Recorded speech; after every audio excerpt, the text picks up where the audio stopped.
Can you allow us to drive through? I can't because it will interrupt what is going on. Yes, of course. It will interrupt the mission.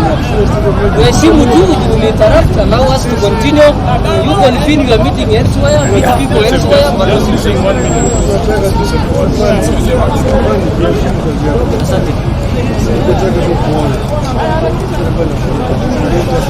But at the moment it interrupts. It interrupts Mheshimiwa Raila. It interrupts because we know what when you start talking things will start unfolding. We after clearing the work we are doing, we can allow you to come. A day to come. We are not destroying. We are not destroying. We are doing the exact thing what was required to be done. Bringing the land back to the original place. It is not the work of police, but it is not the work of the police. It's a private property. The people who demolish are doing the private property. It's not the government's work. It's not the government's work. I think there is a middle here. We drive through these are senior leaders. I cannot. Hata chakula mnakataza. I cannot. Mheshimiwa knew what happened when he came last Sunday. What happened? He knows himself, he can tell you. What happened? I came in and you refused me to talk to people? You told yourself people chased you away.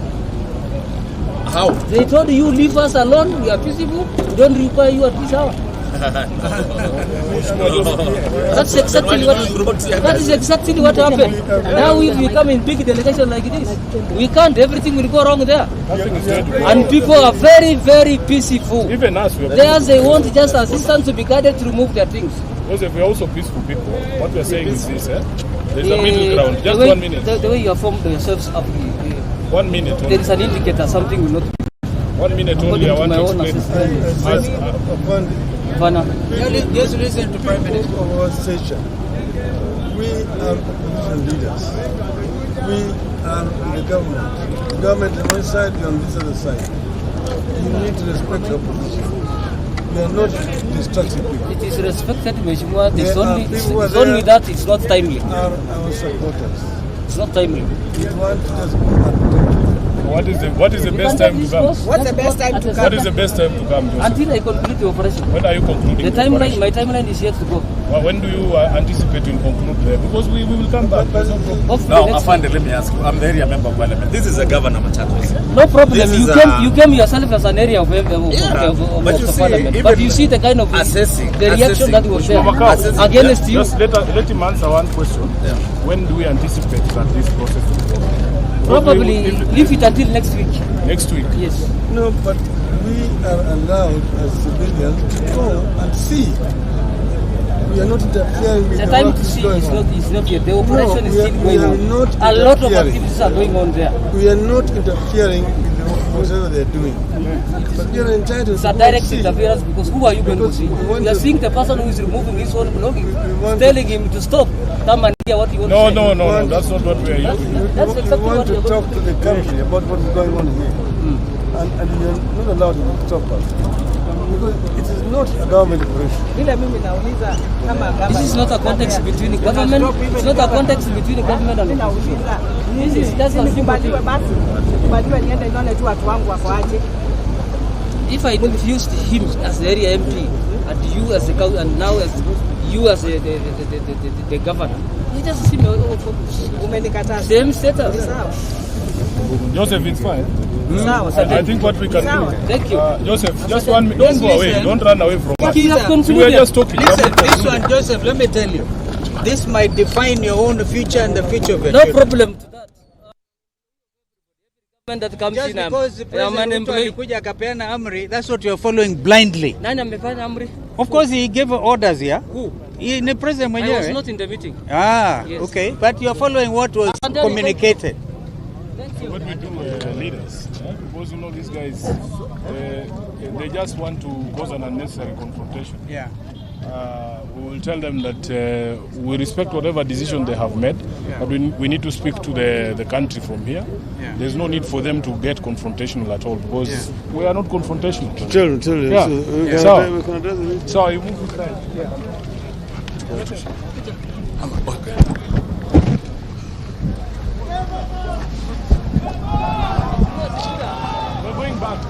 we are going back. There's no need for you to get confrontation. Okay? Thank you. Thank you, boss. Wapi watu wako watulie tu, si hatuna maneno. Just chukua tu.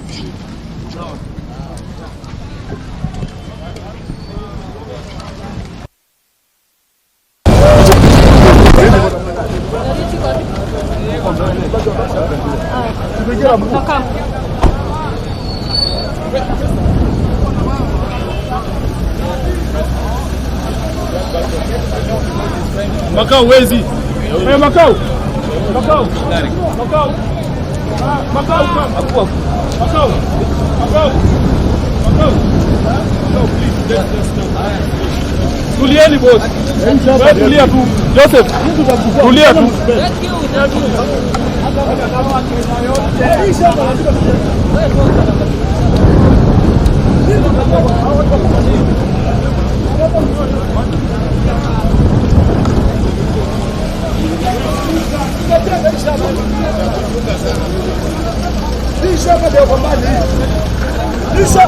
Kisha baada ya kwambani hii tutajenga mpaka msipende. Tutawarusha. Ngoja. Na unajua kazi itaisha. Pata nyinyi. Kenya.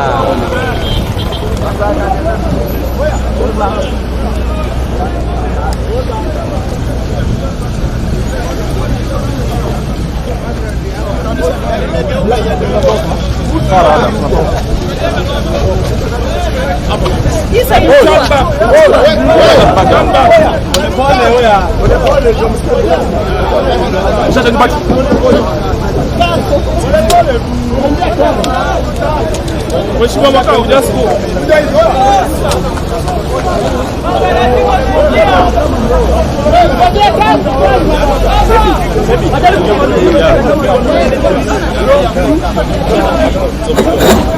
Okay. But I need this vehicle to pass.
Baba, because of the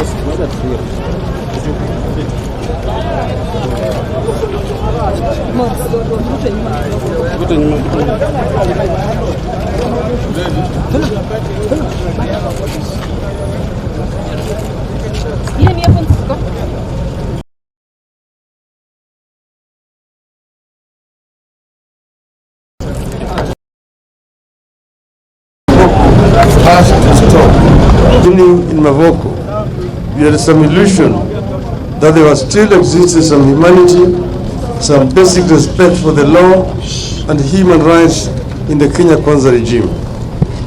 We were holding on to the promise Mr. William Ruto made during the campaigns that the forceful evictions and demolition of dwellings would be a thing of the past. It is a fact that in July 2022, during the launch of the Kenya Kwanza Manifesto, Ruto promised that he would put an end the culture of illegal evictions of people and property demolition if elected president. He went on to promise that where necessary, affected people would be provided with enough notice and compensation promptly paid. Well, it is October 2023 and a human tragedy is unfolding before the eyes of Kenyans under Ruto's watch and his loud silence, in fact order. What has gone on here in Mavoko these past few days is not just inhumane, it is also ungodly. What is going on here is forced eviction, the exact crime Ruto promised to bring to an end in July last year. It's a gross violation of human rights, the right to adequate housing at a time the administration purports to be working to ensure that everyone has shelter. What's going on here indicates a systematic disregard of recognized human rights standards on the part of the state. The affected families, some among the poorest of the poor, and their upcoming middle class, have not only witnessed lifelong savings demolished and crushed to ashes. They have been left to fend for themselves on the streets without basic shelter. Children who are learning in some of the schools here have seen their classrooms flattened into open fields. The upcoming exams standing. A regime whose top leadership never missed an opportunity to show that they are deputies of Christ is presiding over the demolition of houses of worship. The evictions have taken place just as the rains are beginning to set in. They are taking place in bad weather without any compensation, alternative accommodation, or access to safe and secure food, safe drinking water and sanitation and medical services. The evictions have been accompanied by the excessive use of force by the police and local authorities. They have been intended to inflict inhuman pain and damage, and you can see my back. There are reports of injuries and theft of property belonging to the people whose suffering and loss is already too grim. There was definitely no or inadequate prior eviction notice. Kenyans in 2009 evictions and resettlement guidelines require notice to be written or published in the official government gazette 90 days ahead of time. Yet, within minutes of a court ruling, people have lost their homes and their livelihoods. People have been left homeless and destitute, without means of earning a livelihood and with no effective access to legal or other remedies. Nobody gave these people a chance to pursue further legal redress. Someone who seemed to have known how the court was going to rule stood ready to swing into action and inflict maximum pain on residents immediately the ruling was made. Above all, this destruction of life, lifelong savings of people has come at a time that Kenyans are struggling with extremely high taxes, high cost of living, and a collapsing Kenya shilling. Without compensation, those who have lost homes will certainly never be able to rebuild. People have suffered here because of failure of the states to control speculation in land, housing, and property. One thing that's being used against the opposition to the demolitions is that East African Portland Cement owns the land and the titles were fraudulent. We therefore demand investigations and accountability of everyone, private and public, involved in this. But secondly, know that know that Portland is majority owned by the government. The demolitions, are they necessary? Victims are Kenyans. When there another solution, government has always settled people everywhere. We even have a settlement fund to get people land. We had the case of Waitiki land in Likoni, which was resolved by the settlement fund to pay the owner and the unsettled squatters, and that was a private land. Why could this matter be handled the same way? Was this a great and urgent use of the land where demolition was done that so greatly overweighed people's lives and savings? What is the urgent use that could not allow people time to move out by, say, next year? Are there personal interests riding on the guise of public interest? Does the East African Portland Cement understand that there are things people can do to fight back and even end its existence as a company? We're talking about people who most likely use the company's cement to construct houses only for those same houses to be destroyed in the name of the same company. As a party, we, as me, we can't let this continue to go on unchallenged. We are determined to ensure that cruel crime is answered for. Somebody will have to take the responsibility for this bestiality. The Kenya Kwanza administration must immediately halt any further demolitions. We must share with the victims and the country the immediate plans to pay compensation for the property that has been unlawfully destroyed and to find alternative settlement for the victims.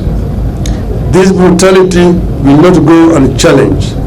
This brutality will have to be answered for and accounted for.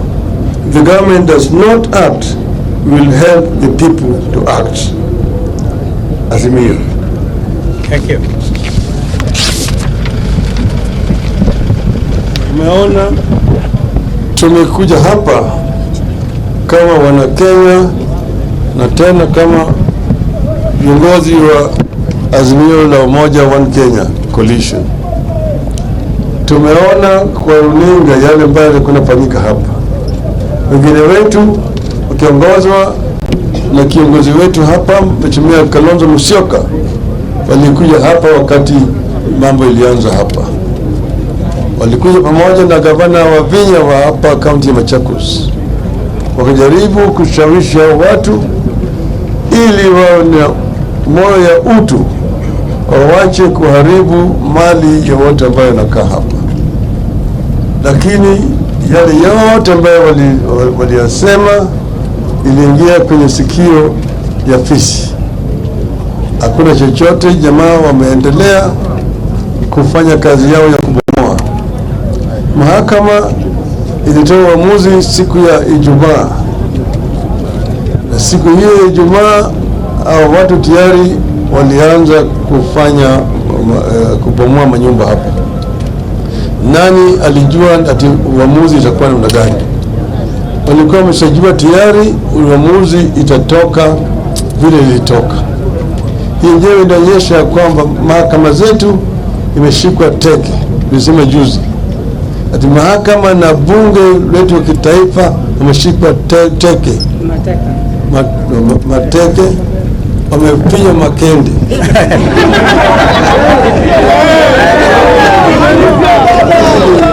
Sasa tuko na bunge hanithi, haina chochote.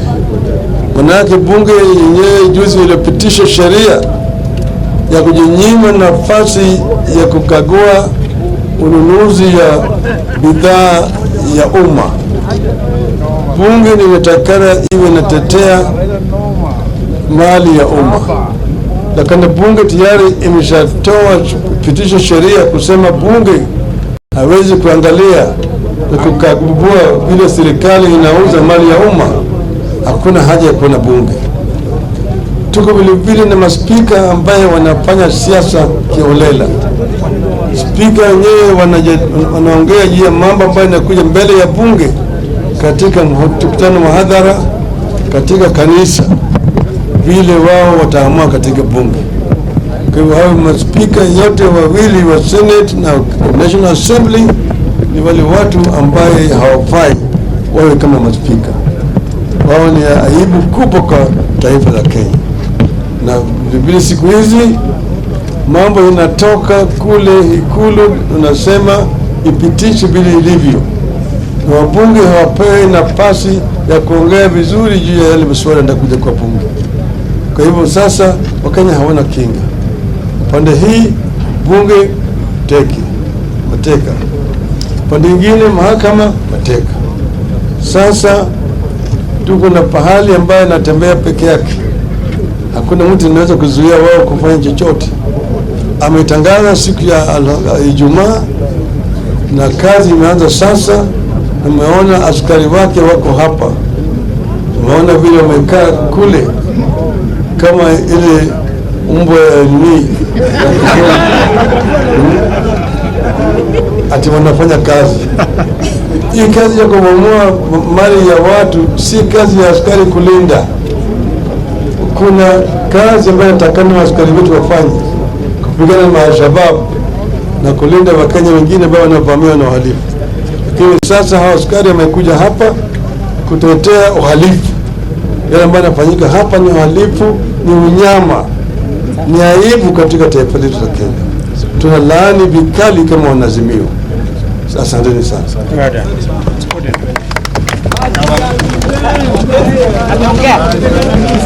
Boss ameongea.